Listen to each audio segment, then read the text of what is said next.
Hello everyone, আমি রিনা। নতুন আরেকটি ভিডিওতে আমি চলে এসেছি। আজকে খুব সকালবেলা উঠেই জানো তো সকালের কাজবাজ। এখন ইদানিং যা গরম পড়েছে, আমার একদমই সকালবেলা উঠে একদম এনার্জিগুলো থাকে না।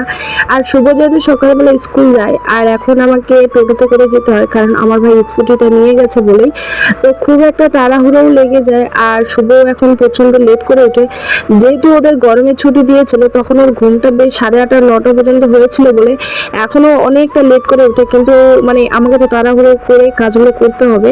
এদিকে আমি রাতে খাওয়া দাওয়া করে এখন আর বাসনগুলো মেজে রাখি না, কারণ আমার ইচ্ছেই করে না বাসনগুলো মাজতে।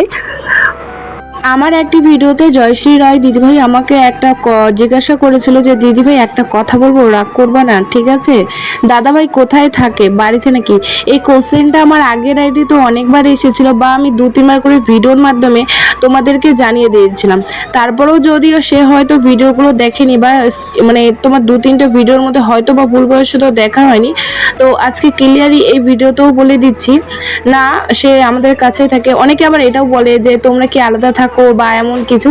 যেহেতু সে আমার ভিডিওতে আসে না, বা তাকে নিয়ে তেমন আমি আমার ভিডিওর মাঝে কথা বলি না, তাই এটা অনেকের মনে প্রশ্ন থাকতেই পারে। অ্যাকচুয়ালি সে আমার ব্লগ করা নিয়ে, আমার ভিডিও করা নিয়ে একদমই সাপোর্টে নেই, এবং আমার ক্যামেরা তো কখনো আসতে চায় না। যদি ভুলবশত কখনো ক্যামেরার মধ্যে ঢুকে যায়, সেটাকে আমি কেটে দিয়ে তারপরেই আপলোড করি। যেহেতু যে মানুষটা নিজের পছন্দ অনুযায়ী আমার কাছে আসতে চায় না, তাকে আমি জোর করে কখনোই আনবো না। রান্না করতে করতে বাবার ফোন আসলো যে বাবা দুধ নিয়ে আসতেছে, তো এখন যাবো আনতে। আমি আলু ভাজা বসেছি।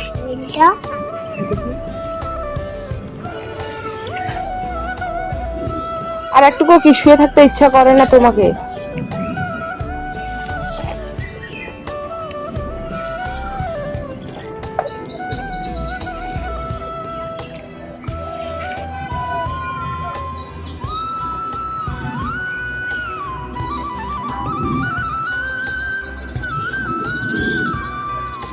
হাওয়াটা বন্ধ হয়ে গেল।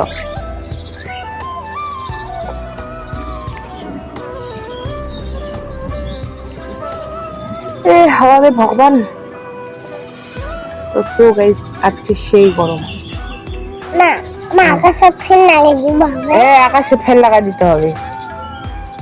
আর ফ্যান লাগিয়ে দিব হবে। আর সুইচটা কোথায় লাগাই দিতে হবে? আমার ঘরে ও, আকাশে ফ্যান আর ঘরে সুইচ। ঠিক আছে, কারো যদি লাগে শুভ লাগাই দিয়ে যাবে। না, তুমি লাগাই দিয়ে আসবা না? আমি প্লেনে নিয়ে আলো। ও, প্লেনে করে যাইতে হবে গাইস। আকাশের উপরে প্লেনে করে যাইতে হয়। আমি ঘরের মধ্যে শুয়েছিলাম, ও ছিল। ও থাকতে থাকতে বলছে খেলতে যাবো, পাশের বাড়িতে খেলতে গেছে। তখন কি আমার আর ঘুম হয়? যে ও গেল, আমারও ঘুমটা ভেঙে গেল। এটা ফেলে দাও, এটা খাইতে হবে না, ফেলে দাও। তো এখন বাইরে আসলাম, এখানেও হাওয়া নেই, বন্ধ একবারে। মানে আর থাকাই যাচ্ছে না। আমাদের ঘরে প্রচন্ড এখন রোদ পড়ে গেছে। আর তার মধ্যে আজকে তোষকটা বের করে দিয়েছিলাম, মানে তোষকের যা গরম পড়েছে।